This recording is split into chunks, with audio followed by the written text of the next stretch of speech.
Hello everyone, and welcome to another edition of Changeling Tales. So in today's video we will be looking at Mr. Miacca, or Miacca? I say Miacca, I've always said it that way since I was a kid, so I'm sticking with it. Anyway, this one is an English folk tale from time immemorial, and the significant thing about this story is that it is the classic or perfect example of fairy tales or folk tales used to scare children out of doing something. So, in terms of its origins, it may have just been created by somebody sitting at home thinking, how can I get my kid to stop doing this or going there? And thought up this story and decided to scare their kids with it. It could have also been born out of their community or history.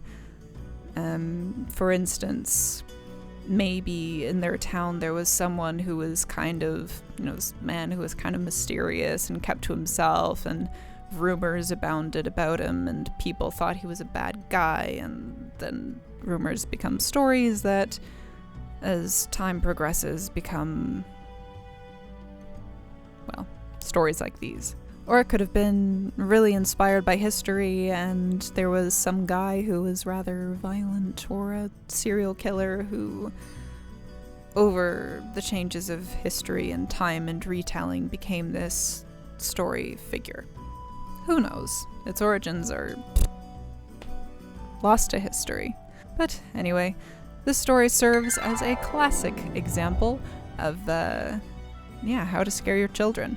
Stop them from doing things you don't want them to do, which was really one of the main purposes of storytelling to kids back in the day, and is the reason why so many old folk tales, old fairy tales, are as violent and, terrifying as they are. And just one more thing about this story in particular, it is another example of the battle of wits theme or trope. You see that it does have a positive ending, and it does because the main character uses their wit to get out of a situation, and that is very common with these more violent children's folk tales. The kids usually do make it out fine, they just use their wit, so it cautions kids as well to be smart. So yeah, that's pretty much that. Hope you enjoy the story. Or if not, enjoy it, find it interesting. And without any further ado, let's get on to the story.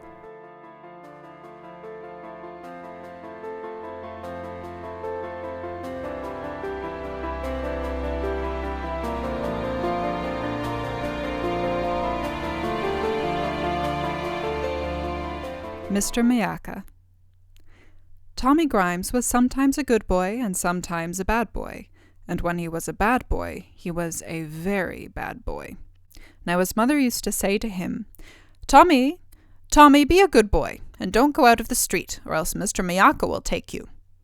But still, when he was a bad boy, he would go out of the street, and one day, sure enough, he had scarcely got round the corner when Mr. Miacca did catch him, and popped him into a bag upside down, and took him off to his house. When Mr. Miacca got Tommy inside, he pulled him out of the bag and sat him down and felt his arms and legs. "You're rather tough," says he, "but you're all I've got for supper, and you'll not taste bad boiled. But body o' me, I forgot the herbs, and it's bitter you'll taste without herbs. Sally! Here I say, Sally!" And he called Mrs. Miacca. So Mrs. Miacca came out of another room and said, "What do you want, my dear?" "Ah, here's a little boy for supper," said Mr. Miacca, "and I've forgot the herbs. Mind him, will you, while I go for them?" "All right, my love," says Mrs. Miacca, and off he goes. Then Tommy Grimes said to Mrs. Miacca, "Does Mr. Miacca always have little boys for supper?" "Mostly, my dear," said Mrs. Miacca, "if little boys are bad enough and get in his way." "And don't you have anything else but boy meat? No pudding?" asked Tommy. "Ah, I loves pudding," says Mrs. Miacca, "but it's not often the likes of me gets pudding." "Why, my mother is making a pudding this very day," said Tommy Grimes, "and I am sure she'd give you some if I ask her. Shall I run and get some?" "Now that's a thoughtful boy," said Mrs. Miacca. "Only don't be long, and be sure to be back for supper." So off Tommy pelted, and right glad he was to get off so cheap. And for many a long day he was as good could be, and never went round the corner of the street.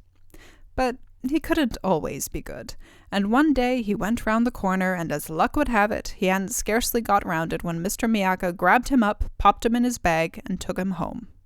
When he got him there, Mr. Miacca dropped him out, and when he saw him, he said, "Ah, you're the youngster that served me and my missus such a shabby trick, leaving us without any supper. Well, you shan't do it again. I'll watch over you myself. Here, get under the sofa, and I'll sit on it and watch the pot boil for you." So poor Tommy Grimes had to keep under the sofa, and Mr. Miacca sat on it and waited for the pot to boil. And they waited, but still the pot didn't boil, till at last Mr. Miacca got tired of waiting, and he said, "Here, you under there. I'm not going to wait any longer. Put out your leg, and I'll stop your giving us the slip." So Tommy put out a leg, and Mr. Miacca got a chopper and chopped it off, and pops it in the pot. Suddenly he calls out, "Sally, my dear! Sally!" And nobody answered. So he went into the next room to look out for Mrs. Miacca, and while he was there, Tommy crept out from under the sofa and ran out of the door, for it was a leg of the sofa that he had put out. So Tommy Grimes ran home, and he never went round the corner again till he was old enough to go alone.